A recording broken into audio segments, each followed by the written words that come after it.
চারটি আলামত দেখলে আপনি বুঝবেন যে আল্লাহ আপনাকে ভালোবাসেন।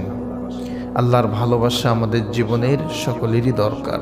আল্লাহ যাকে ভালোবাসবেন, দুনিয়ার সকল মানুষও যদি তাকে ভালো না বাসে কোনো যায় আসে না।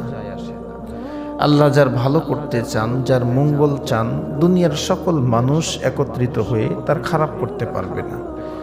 আর আল্লাহ যদি চান কারো অমঙ্গল, খারাপই, দুনিয়ার সকল মানুষ, সকল ক্ষমতা এক জায়গায় হয়ে তার ভালো করার কোনো ক্ষমতা কারোরই নাই।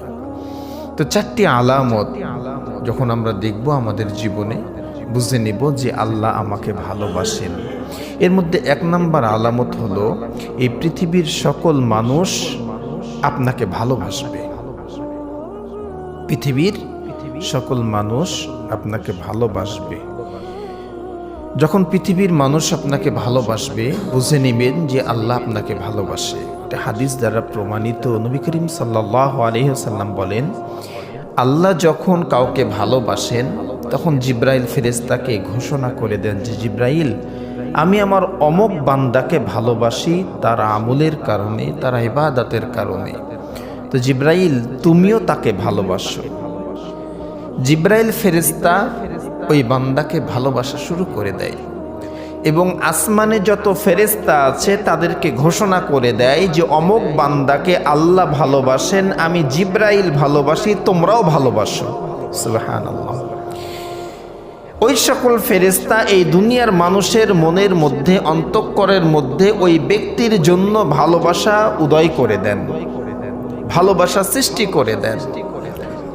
প্রক্ষান্তরে কোনো মানুষকে আল্লাহ যদি ভালো না বাসেন, কোনো মানুষের পরে আল্লাহ যদি তার আমলের কারণে, ইবাদতের কারণে কারো পরে রাগান্বিত হন, জিব্রাইল ফেরেশতাকে বলেন যে জিব্রাইল, আমি অমুক ব্যক্তিকে তার আমলের কারণে পছন্দ করি না, তাকে ভালোবাসি না, তুমিও তাকে ভালোবেসো না।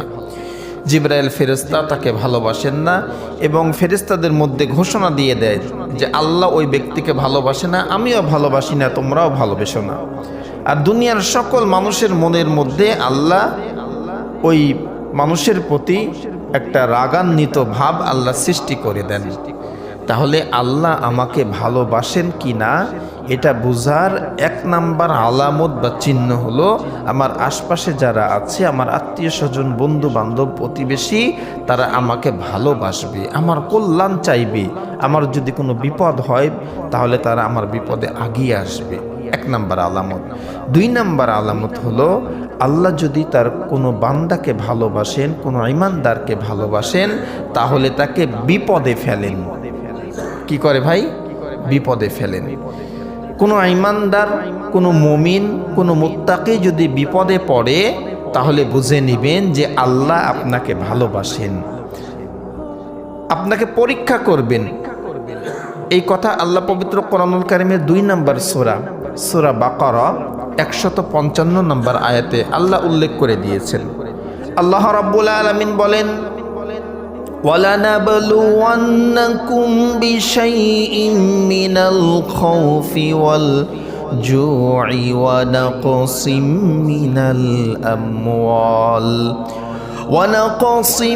مِّنَ الْأَمْوَالِ وَالْأَنفُسِ وَالثَّمَرَاتِ وَبَشِّرِ الصَّابِرِينَ الَّذِينَ إِذَا أَصَابَتْهُم مُّصِيبَةٌ قَالُوا إِنَّا لِلَّهِ وَإِنَّا إِلَيْهِ راجعون। আল্লাহ রাব্বুল আলামিন বলেন, আর আমি অবশ্যই তোমাদেরকে পরীক্ষা করব, কিছু ভয় দিয়ে, কিছু ক্ষুধা দিয়ে, তোমাদের জান মালের ক্ষতি সাধন করে, তোমাদের শস্য ক্ষেত, তোমাদের ব্যবসার ক্ষতি সাধন করে আমি আল্লাহ পরীক্ষা করব। আল্লাহ যখন পরীক্ষা করবেন, মুমিন বান্দাদের কি করণীয় হবে, তারা কি করবে, এই কথাও আল্লাহ বলছেন। আমার মুমিন বান্দারা বলবে, আল্লাযীনা ইযা আসাবাতুহুম মুসিবা, আল্লাহর পক্ষ থেকে বালা মুসিবত এসেছে, আমরা আল্লাহর জন্যই নিবেদিত, আল্লাহর দিকেই প্রত্যাবর্তন করছি। সুবহানাল্লাহ। কোনো মুমিনের পরে যখন বালা মুসিবত আসবে, বিপদ আসবে, তারা বিচলিত হয়ে যাবে না, উল্টো পাল্টা কথা বলবে না, তারা বেফাহিশা কোনো কথা বলবে না, ধৈর্য ধারণ করবে আর আল্লাহর পরে তাওয়াক্কুল করবে আর বলবে যে আমি তো আল্লাহর গোলাম, আল্লাহর দাস, আমি আল্লাহর বান্দা, আমার তো কোনো ক্ষমতা নাই, আমার আল্লাহ আমাকে যেই দিকে চালাবেন আমি গোলামের মতো সেই দিকেই চলতে প্রস্তুত, যেহেতু আমি আল্লাহর দিকে আবার প্রত্যাবর্তন করব, আল্লাহর দিকেই আমাকে যেতে হবে, আমি গোলাম, আমার কোনো ব্যক্তি স্বাধীনতা নাই, আমার আল্লাহ আমাকে যেইভাবে চালাবেন আমি সেইভাবেই চলতে প্রস্তুত, বাধ্য, আমাকে চলতেই হবে। কিন্তু বাস্তবতা যখন আল্লাহর পক্ষ থেকে কোনো বিপদ আসে, দেখবেন আমাদের সমাজের এক শ্রেণীর মানুষ আছে যারা বেফাহিশা কথা বলে। সন্তান মারা গিয়েছে, চাকরি হারিয়ে গিয়েছে, ব্যবসায়ী ক্ষতি হয়ে গেছে, বিভিন্ন কথা, আল্লাহ আমাকেই দেখে, দুনিয়াতে এত মানুষ থাকতে আমারই ক্ষতি হয়, আমার একটা সন্তান সবসময় অসুস্থ থাকে, একটা সন্তান ছিল আল্লাহ ওটাকেও নিয়ে গেল, বিভিন্ন কথা বলে। মুমিন বান্দারা আল্লাহর পরীক্ষার সামনে নিজের মাথাকে নত করে রাখবে, নিজের মস্তককে অবনত করে রাখবে এবং ধৈর্য ধারণ করবে, আল্লাহর কাছে সাহায্য প্রার্থনা করবে। অবশ্যই সাবিরিন, আল্লাহ সবরকারীদের সঙ্গেই আছেন। ধৈর্য ধারণ করলে আল্লাহর পক্ষ থেকে সাহায্য আসবেই। আর আপনি যদি ইমানদার হন, মুমিন হন, আপনার পরে পরীক্ষা আসবে। আপনি ইতিহাসে কোথাও পাবেন না যে কোনোদিন আবু জাহেলের মাথা ব্যথা হয়েছে, আল্লাহর পক্ষ থেকে কোনো পরীক্ষা এসেছে, নমরুদের কোনো অসুখ হয়েছে, সে কোনো বড় বালা মুসিবতে পড়েছে, এগুলো পাবেন না। কিন্তু হযরত ইব্রাহিম নবীকে আল্লাহ একাধিক পরীক্ষা করেছেন, মুসা নবীকে পরীক্ষা করেছেন, ইউনুস নবীকে পরীক্ষা করেছেন, নবী মুহাম্মদুর রাসূলুল্লাহ সাল্লাল্লাহু আলাইহি ওয়াসাল্লামের নবুয়তের 23টি বছরই ছিল পরীক্ষা। এজন্য যারা ঈমানদার তাদের ওপরেই পরীক্ষা আসবে, আর যারা ঈমান আনে নাই, নাফরমান, বেঈমান, আল্লাহকে চেনে না, তাদের জন্য তো এই দুনিয়াটা বালাখানা। আর দুনিয়া সিজনুল লিল মুমিন ওয়া জান্নাতুল লিল কাফির, এই দুনিয়াটা হলো কাফেরদের জন্য বালাখানা আর মুমিনের জন্য জেলখানা। একটা মানুষ যখন জেলখানায় থাকে তার ব্যক্তি স্বাধীনতা থাকে না, জেল কর্তৃপক্ষ যেইভাবে চলতে বলে সেইভাবে চলতে সে বাধ্য। নিজে দেখে এসেছি, আপনার মন চাক আর না চাক আপনাকে চলতেই হবে। একটা মুমিনের জন্য এই দুনিয়াটা হলো বালাখানা, যেইভাবে আল্লাহ চলতে বলেছেন সেইভাবেই চলতে হবে। আর আল্লাহর পথে যখনই চলবেন, ইমানের সঙ্গে যখনই থাকবেন, আপনার পরে বালা মুসিবত আসবে, তখন কি করতে হবে ভাই? ধৈর্য ধারণ করতে হবে, বিচলিত হওয়া যাবে না। তাহলে আল্লাহ যদি কাউকে ভালোবাসেন তাকে বিপদ আপদ দিয়ে পরীক্ষা করেন। 3 নাম্বার, আল্লাহ আপনাকে ভালোবাসেন কিনা কিভাবে বুঝবেন? আল্লাহ তাআলা আপনার মন থেকে দুনিয়ার মোহ, দুনিয়ার মহব্বত, দুনিয়ার ভালোবাসা, দুনিয়ার চাকচিক্যের পিছনে দৌড়ানো থেকে আল্লাহ আপনাকে হেফাজত করবেন। সুবহানাল্লাহ। দুনিয়ার মোহ, দুনিয়ার ভালোবাসা আপনার দিল থেকে বের করে দিবেন। এই দুনিয়া আপনার কাছে তুচ্ছ মনে হবে, আপনি বুঝে আসবে আপনার যে এই দুনিয়া কি, আজকে চক্ষু বন্ধ করলেই তো সব শেষ, দুনিয়ার পিছনে আর ছুটবেন না, দৌড়াবেন না।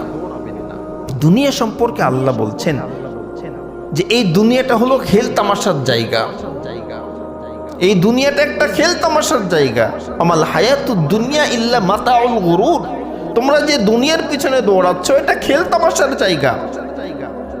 পরকাল মানুষের স্থায়ী অবস্থান, ওখানে আজীবন থাকতে হবে।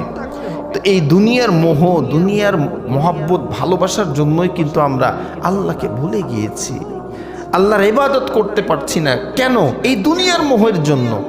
আমার একতলা হয়েছে আর একতলা করতে হবে, একটু সচ্ছলভাবে চলতে হবে, আরও টাকা দরকার, আরও দরকার, এই আরও করতে করতে আল্লাহকে ভুলে গেছি।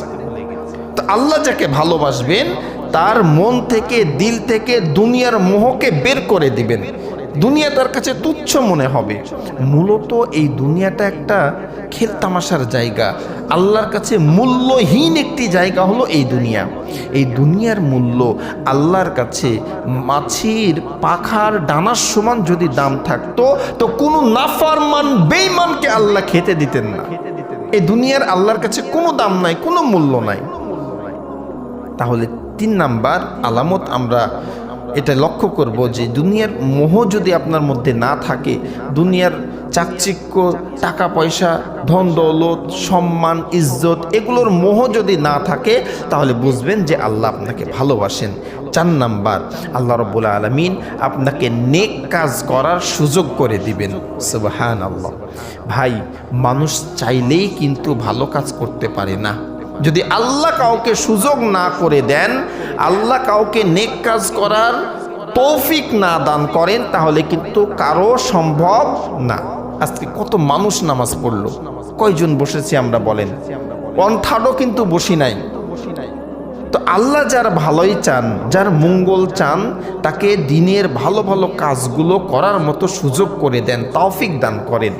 এজন্য বেশি বেশি আল্লাহর কাছে দোয়া করা, আল্লাহ গো, দুনিয়াতে আমি ছাড়া তোমার অনেক গোলাম আছে, তোমার ইবাদত করার জন্য অনেক বান্দা আছে, নূরের তৈরি ফেরেশতারা আছে, অনেক মাখলুক তুমি তৈরি করেছো যারা তোমার ইবাদত করবে। আল্লাহ, আমি ছাড়া অনেক তোমার সৃষ্টি আছে যারা তোমার ইবাদত করবে, কিন্তু তুমি ছাড়া আমার দ্বিতীয় তো কোনো রব নাই গো মাওলা।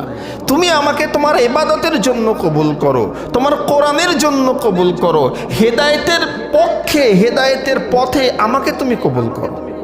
এই দোয়া আল্লাহর কাছে করা, যে আমি ছাড়া অনেক মানুষ আছে, কিন্তু তুমি ছাড়া আমার তো কেউ নাই গো মাওলা।